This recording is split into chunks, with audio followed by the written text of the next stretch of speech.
Tyler Clonol's here with Jenni Woods. Hey, friends. Special guest coming on to talk about inspections, and with a slightly changing market. Oh, man. Seeing just a little bit, for a long time, almost no matter what price point, at least I was selling, that you as a seller didn't have to do much at all. I mean, most of the times it was, you're good to go. Either they were completely waiving the appraisal. I mean, well, that's a whole other thing too. Yeah. But they were completely waiving the inspection or asking for very limited stuff. So it's changed a little bit. So what are you seeing?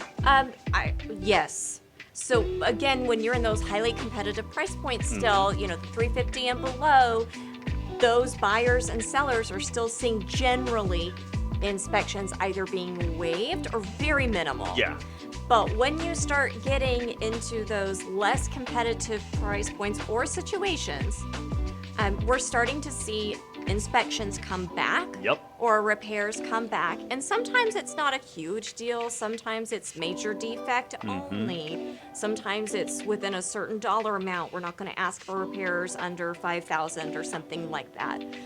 But the less competition you have, the more those inspections are going to start to come into play for your sale. Yeah, and I think that's the thing. I think when you start talking about, and obviously it correlates with the price of the home typically, but if you're talking multiple offers, I would say, what do you think, like above 5? I would say above 5. Probably above 5. If you're talking about that many offers, more than likely one of them are going to have a contingency. Either no inspection or, for informational purposes only.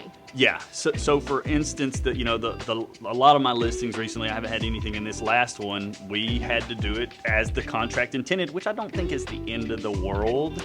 It's pretty reasonable. Yeah, I mean, I think if you're buying a house that, safety, safety, health, and major defects, I mean, I don't think that's a major thing. Well, and it also depends on the age of the home. So, if your home's 10 years old or less, or even 20 years old, you probably know if there's something serious going on. When you're in those older homes, 1970 and below, they've had a lot of owners. You don't always know how those updates were performed. So sometimes you do get some surprises. But generally speaking, the big stuff you will probably know-ish about. So it's not the end of the world. Yeah, and we were talking about before we got on camera, alternates. Is that the word I'm looking for? Options for if you don't want to, because a lot of times, sellers get very stressed if they're like, hey, you got to have all this done before we can close on the home. And there's literally no way. Yeah. Good luck getting a contractor to answer your phone today. They're just all booked 6 months out. Nothing to be done for it. Yeah. So a good way to do it. Matter of fact, we worked on one recently that we did this. Oh yeah, we did. I had totally forgot about that. And so a good way to handle it is, and it's completely legal. Is it called escrow in the money? Yeah. So you could put it in escrow. So basically, you find the person who will perform the work, right? So maybe it's a plumber. Yeah. The plumber's going to come out. They just can't get to it before closing. So they'll give an invoice or an estimate, which you give to the closing attorney, and the seller can pay for that out of their proceeds. The proceeds do not go to the buyer. They go to the contractor who's performing the work. Most closing attorneys are absolutely fine to do that, and it makes it easier for everybody. It's great. It's clean. The seller doesn't really feel like they're losing as much. Or pressured. Yes, pressured, and the buyer's getting what they want. So I think that one's a great alternative. Was the word I was looking for earlier.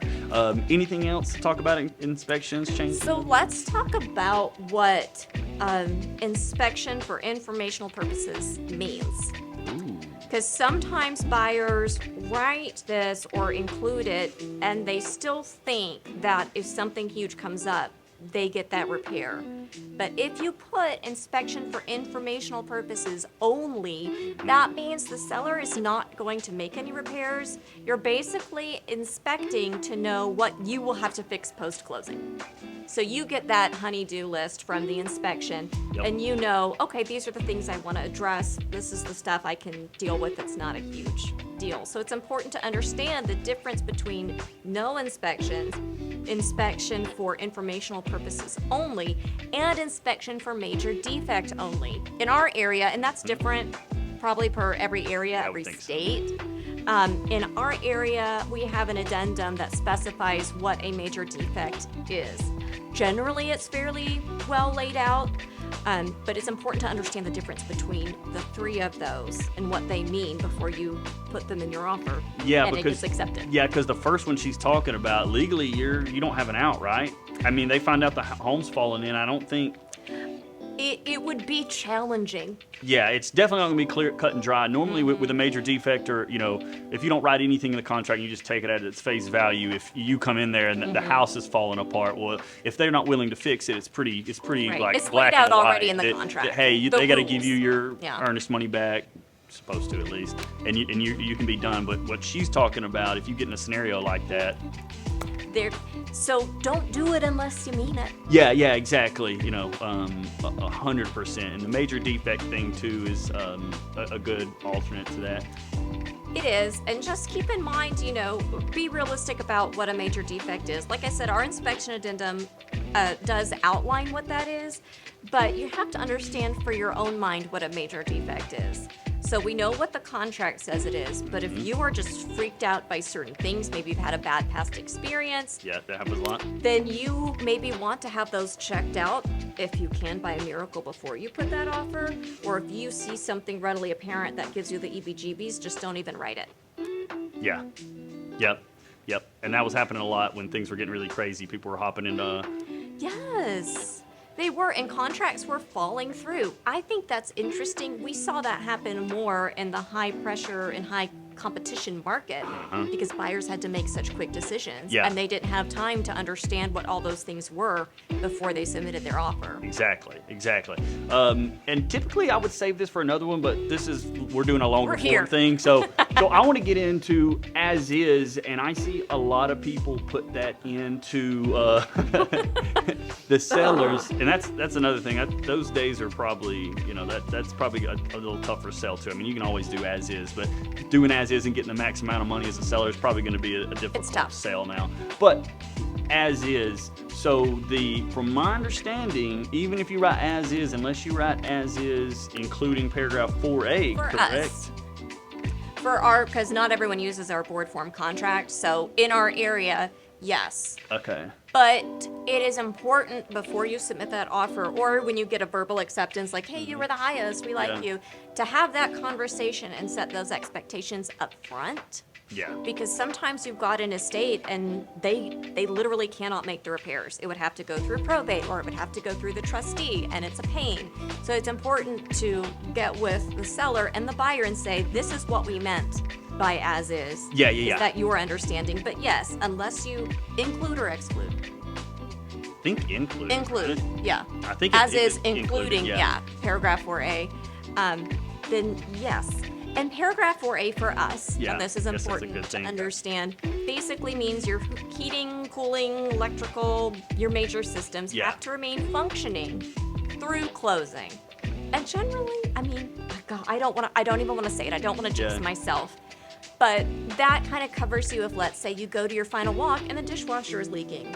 Or your HVAC's the HVAC's it dead. happens. Yeah, and so that one stays throughout until closing. So Yeah. So even if it didn't pop up on your inspection, it's covered under paragraph 4A. And generally, you can work those things out. Like, it's not, when everyone stays level-headed and calm, we can work through it. Yeah. But it's important, if you're buying a home as is, to have that conversation so that everybody understands what does as is mean in this scenario. Exactly. All right. I think I get everything off my heart. Do you have anything else? My soul is cleansed. Yeah, It's good. cleansed now. All right. Thank y'all. Again, Tyler Knoles, Jenni Woods. Jenni Wood with At Homes Realty. Knoles knows homes. #. We're out. I didn't know I was supposed to scoot away.